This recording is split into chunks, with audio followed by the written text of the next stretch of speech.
Kamusta sa lahat? Maligayang pagdating sa aking channel. Muli, sa isang mahusay na video, ang ika-20 sikat na aktor na sina Engin Ecurek at Tuba Buyak Ustan ay nasa sabik. Hindi sila makapaghintay na hawakan ang kanilang mga sanggol. Nararanasan mo ang pananabik na makilala ang mga bagong silang na sanggol ng mag-asawa, na nagiging malapit sa isa't isa araw-araw, at kahit na ang bawat sandali na magkasama sila sa panahon ng pagbubuntis ay nagpapatibay sa ugnayan sa pagitan nila at inaasam nila ang hinaharap ng may pag-asa. Sina Engin Ecurek at Tuba Buyak Ustan ay masaya na magkasama habang naghihintay sa pagsilang ng kanilang sanggol. Nagsasama-sama sila tuwing magagawa nila, ihanda ang silid ng kanilang sanggol, mamili at gumawa ng mga plano para sa kanilang kinabukasan.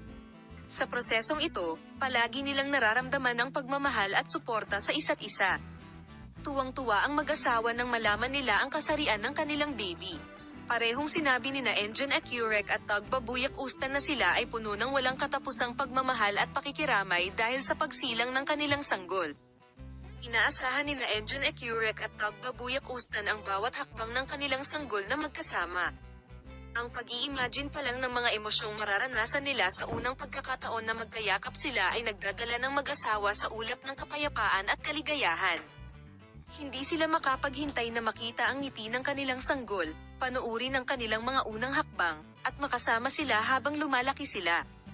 Habang excited na naghihintay ang mag-asawa sa pagsilang ng kanilang baby, naghahanda rin sila para sa isang mundong puno ng pagmamahal na ibibigay sa kanila. Sinasabi nila na gagawin nila ang kanilang makakaya upang matiyak na ang kanilang mga sanggol ay ipinanganak na malusog at magkaroon ng isang masayang pagkabata. Gagawin daw nila ang lahat para iparamdam sa kanila na kasama nila sila at lagi nilang susuportahan.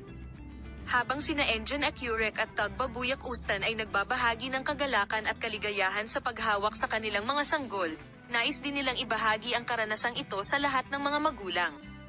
Ang kaligayahang ito, na nagbabadya ng isang kwento sa hinaharap, ay nakakaakit ng malaking atensyon mula sa mundo ng magazine at sa mga tagasunod nito. Inaasahan ni Yigan Hakkalp at Tuba Buyak Ustan na ipagdiwang ang kapanganakan ng kanilang sanggol kasama ang kanilang mga pinakamalapit. Pinangarap nila ang masasayang pagkakataon na magtitipon sila kasama ang kanilang mga pamilya at mga kaibigan at gugulin kasama ang kanilang mga sanggol. Ang kanilang kasabikan, na tumataas araw-araw, ay nakakaapekto sa mga nakapaligid sa kanila sa hinaharap, at inaasahan ng lahat ang masayang araw na ito.